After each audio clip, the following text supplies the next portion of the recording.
When I was 24, I hit the lowest point in my life. I was completely drained, and honestly, I didn't see a reason to keep going. Every morning, though, I'd stop by the same little bakery on my way to work.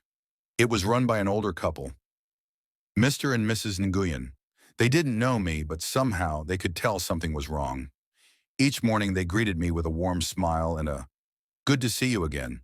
Sometimes they'd slip an extra pastry into the bag or tell me to take some bread home. It was small, but those little gestures made me feel seen, and somehow that was enough to keep me going. After a few months, I noticed Mrs. Nguyen wasn't there anymore. I didn't want to pry, but her husband looked exhausted.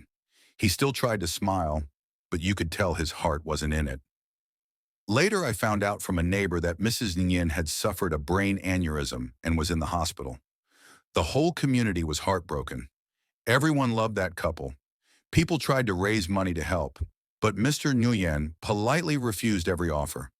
So the neighborhood came up with a different plan. Every morning before sunrise, dozens of people started lining up outside his bakery.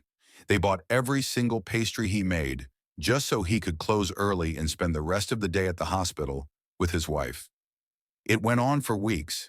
And then, one morning, when I walked in, Mrs. Nguyen was standing behind the counter again, smiling, healthy, and thanking everyone for their kindness. That day I realized, kindness doesn't just disappear, it always finds a way to come back around.